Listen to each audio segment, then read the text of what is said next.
He's, by the way, part of the Foreign Policy and Security Committee. Indeed so. Maybe we'll speak tomorrow about the miracles, the unbelievable miracles that happened during this, the war with Iran. But brothers and sisters, dear friends of Israel, you know, Albert, when was the Jerusalem prayer breakfast in Jerusalem? 2 months ago, right? How many of you were there? How many of you were there? Oh, not enough. Next time you should come to the Jerusalem prayer breakfast in Jerusalem. Yes. You know that I've said that in the last prayer breakfast in Jerusalem, Michelle Bachmann wasn't there. And I said that having a Jerusalem prayer breakfast without Michelle Bachmann is like ordering a bagel without cream cheese. It doesn't work. So thank God, we're so happy, Michelle, that you are here. So happy. Yes, she deserves it. She deserves it, definitely. Friends, it's truly an honor to me to be here with you tonight in this gathering of believers who love Israel and stand on the Word of God. You know, we are living in extraordinary times. We have witnessed incredible miracles in the last year. Israel has eliminated some of the world's greatest terrorists. We hit Hamas and Islamic Jihad harder than ever before, and we are still in a progress. We defeated Hezbollah and the Syrian army, the entire Syrian army. We've attacked in Yemen, 2,000 kilometers away from our borders.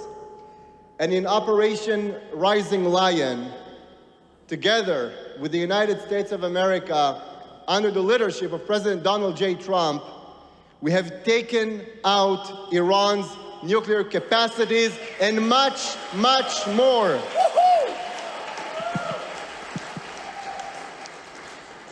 Yet, these are also times when truth is under attack, when Western civilization is shaken to its core. On the one hand, our values, faith, family, freedom are being challenged by the forces of woke ideology and hollow secularism, together with radical Islam.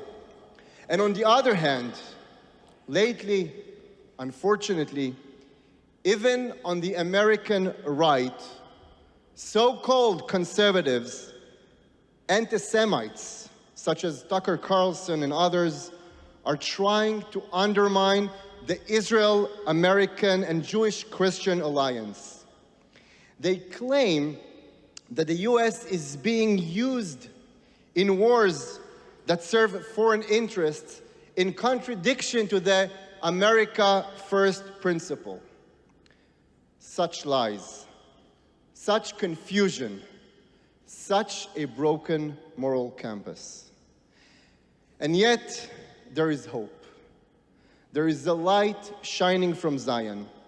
As Josh Hammer argues, Israel is not just a strategic ally.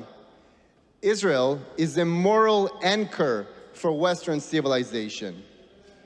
If the West wants to survive, it must return to its roots, the roots of Sinai.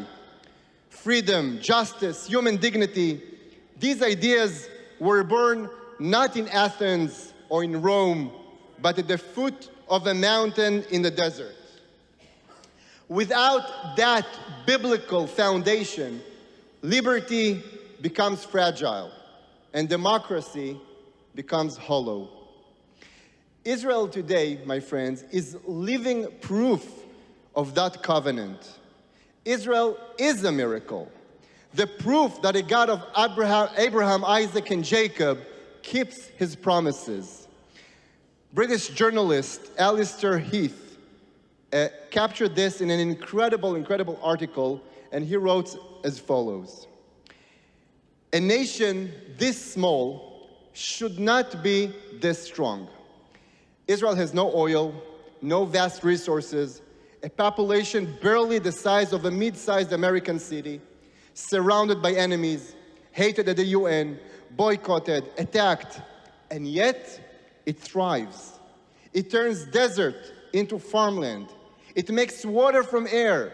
It intercepts rockets in mid-air. It rescues hostages under the noses of the world's worst regimes.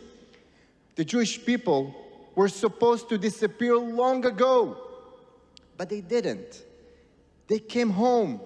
They rebuilt their land, revived their language, and brought their dead back to life in memory, in identity, in strength. And Heath concludes, Israel doesn't make sense. It doesn't make sense unless you believe in something beyond math. Unless you believe that God still keeps His promises.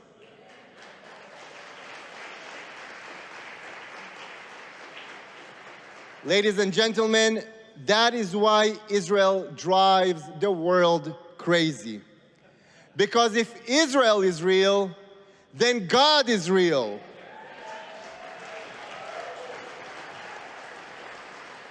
Maybe history is not random. Maybe evil does not get to say the last word. Maybe Jews are not just people, they are testimony that God's covenant is alive. And that's why you are here.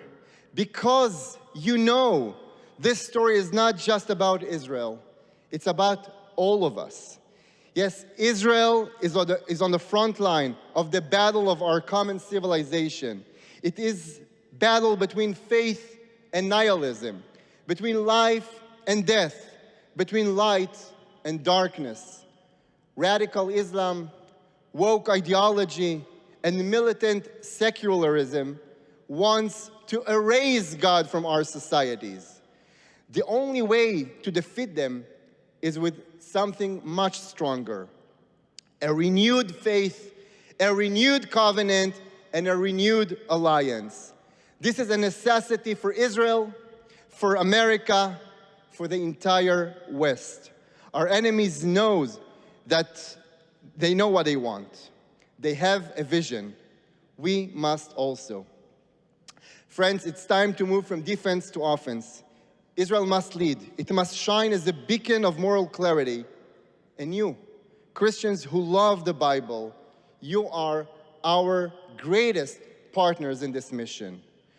We are Jews and Christians who understand that Israel helps America no less than America helps Israel. Friends, Israel and America stand and will stand together. Together we proclaim a simple truth. God is faithful, His promises stand, and history is not over. It's unfolding before our eyes. So let us stand together for truth, for life, for freedom, for America, for Israel, for the covenant that binds us all together. So may God bless you all. May God bless America. May God bless the state of Israel. Thank you so much.